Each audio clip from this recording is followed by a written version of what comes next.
मोर नाम हबीबर रहमान। मैं Bilasipara civility officer edition আইটার হিসাবে মানে রেজিস্টার মুহুরি হিসাবে কাম করি আছো। কাম করি থাকতে থাকতে এক বছর মান আগত এই অভিজিৎ মণ্ডলে এদিন হঠাৎ মোক পুলিশ পয়েন্টর হোমৱৰ্কত দেখা পালে। দেখা পাই সি কলে যে দাদা আপনার 10,000 টাকা আমাক দিব লাগবে। কিহর টাকা দিম আমি? আমার বজরং দলের প্রোগ্রাম আছে, এটা রাষ্ট্রীয় বজরং দলের প্রোগ্রাম এটা আছে। মই রাষ্ট্রীয় বজরং দলের সভাপতি, গতিকে আপনি 10,000 টাকা দিব লাগবে। মই কিছু মোর ইমান টাকা তো নাই, কয় না দিবই লাগবে। পিছত মই 5,000 টাকা দিম। টাকাটো দি তাক সুধিলো যে তুমি রিসিভ দিয়া মোক, কয় না মোর হাতত কোনো রিসিভ নাই, মই এনেকেই সবের পৰা এনেকেই লওঁ, মোৰ দলেৰ কোনো ৰিসিভ নাই। আৰু বহুত মানুহৰ পৰা ললো, এনেকেই লওঁ। এনেকৈ থাকতে থাকতে আৰু 6-7 মান পিছত আকৌ মোক ধৰিল, দাদা এইবাৰ 20,000 টাকা দিব লাগবে। মই তো ইমান টাকা দিব নোৱাৰিম। ইয়াৰ মাজত বহুত তৰ্ক বিতৰ্ক হৈ গ'ল। সি মোক ধমকিও দিলে যে মই বিজেপিৰ মানুহক দি ধমকি দিম আৰু কিবা কিবি বহুত কিবা কিবি ক'লে। কোৱাৰ পিছত ঠিক আছে তুমি কি কৰিব পাৰা কৰক, এনেকৈ কৈ মই গুচি গ'লো। গুচি যোৱাৰ পিছত হঠাৎ কালি না এই মান 15 দিন মান আগত আপনি টাকা নিদিলে তাক টাকা নিদিলো। 15 দিন মান আগত মই চিভিল অফিসৰ পৰা আহি সার্কেল অফিসত সোমাইছো। সোমাই মোর এটা কাম আছিল, নিজের কাম, নিজের মাটির খাজনা দিয়ার কারণে মই নলিনী মণ্ডলের রুমত সোমাইছো। সোমার পিছত এই পিছে পিছে সোমাই গৈছে। সোমাই যাই ফটো মারিছে। মই দেখা পাইছো ফটো মারাটো। পিছত আমি মণ্ডলক কলো, এই কিন্তু ফটো মারিল।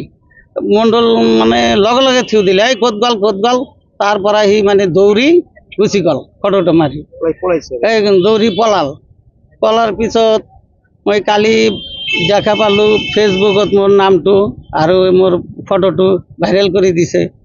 পিছত মই উপায় না পাই থানাতে এজাহার দিলো। কি বলি ভাইরাল করেছিল? মই বোলে মাটির দালাল, মই বোলে দালালি করো। হ্যাঁ, কেনা বেচার কথা কোয়া নাই, সিধা লিখিছে হে মাটির দালাল, এনেকে লিখিছে। এনেকে লিখি এই পোস্টত ভাইরাল করে দিছে ফেসবুকত। কিছু মই উপায় না পাই আর 2 এজনের বুদ্ধিজীবী মানুহৰ পৰা মই বুজ পৰামৰ্শ ললো। মানুহবিলাক কয় তাৰ নামত এজাহাৰ দিয়া। এই ল'ৰাটা আসলে বেয়া, বহুত মানুহৰ পৰা টকা এনেকে লয়, তুমি এজাহাৰ দিয়াচোন। পিছত মই এজাহাৰ দিলো থানাত, বিলাসীপাড়া থানাত। এই হিচাপে মাজে মাজে মোক এনেকে ধমকি দিয়ে। আমি এই বস্তুটো যাতে ন্যায় বিচাৰো, মই ন্যায় পাওঁ। মোর নাম হবিবর রহমান। মই বিলাসীপাড়া সিভিলিটি অফিসর এডিশন আইটার হিসাবে মানে রেজিস্টার মুহুরি হিসাবে কাম করি আছো। কাম করি থাকতে থাকতে এক বছর মান আগত এই অভিজিৎ মণ্ডলে এদিন হঠাৎ মোক পুলিশ পয়েন্টর হোমৱৰ্কত দেখা পালে। দেখা পাই সি কলে যে দাদা আপনার 10,000 টাকা আমাক দিব লাগবে। কিহর টাকা দিম আমি? আমার বজরং দলের প্রোগ্রাম আছে, এটা রাষ্ট্রীয় বজরং দলের প্রোগ্রাম এটা আছে। মই রাষ্ট্রীয় বজরং দলের সভাপতি, গতিকে আপনি 10,000 টাকা দিব লাগবে। মই কিছু মোর ইমান টাকা তো নাই, কয় না দিবই লাগবে। পিছত মই 5,000 টাকা দিম।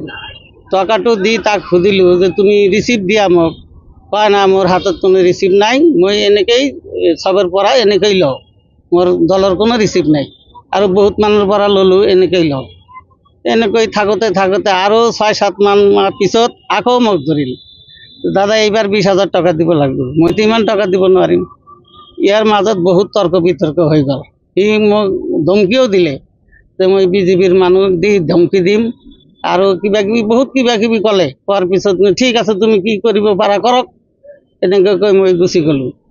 গুচি যোৱাৰ পিছত হঠাৎ কালি না এই মান 15 দিন মান আগত আপনি টাকা নিদিলে তাক টাকা নিদিলো। 15 দিন মান আগত মই চিভিল অফিসৰ পৰা আহি সার্কেল অফিসত সোমাইছো। সোমাই মোর এটা কাম আছিল, নিজের কাম, নিজের মাটির খাজনা দিয়ার কারণে মই নলিনী মণ্ডলের রুমত সোমাইছো। সোমার পিছত এই পিছে পিছে সোমাই গৈছে। সোমাই যাই ফটো মারিছে। মই দেখা পাইছো ফটো মারাটো। পিছত আমি মণ্ডলক কলো, এই কিন্তু ফটো মারিল। মণ্ডল মানে লগে লগে থিও দিলে, এই ক'ত গ'ল। তারপরে সি মানে দৌড়ি গুচি গ'ল ফটোটা মারি।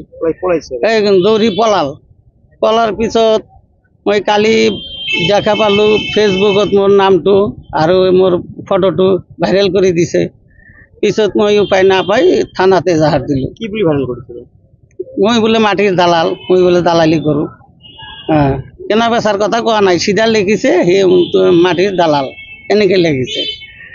এনেকৈ লিখি এই পোষ্টত ভাইৰেল কৰি দিছে ফেচবুকত। কি কৰিলে? পিছত মই উপায় নাপাই আৰু দুই এজনৰ বুদ্ধিজীৱী মানুহৰ পৰা মই বুজ পৰামৰ্শ ল'লোঁ। মানুহবিলাক কয় তাৰ নামত এজাহাৰ দিয়া, এই ল'ৰাটো আচলে বেয়া, বহুত মানুহৰ পৰা টকা এনেকৈ লয়, তুমি এজাহাৰ দিয়াচোন।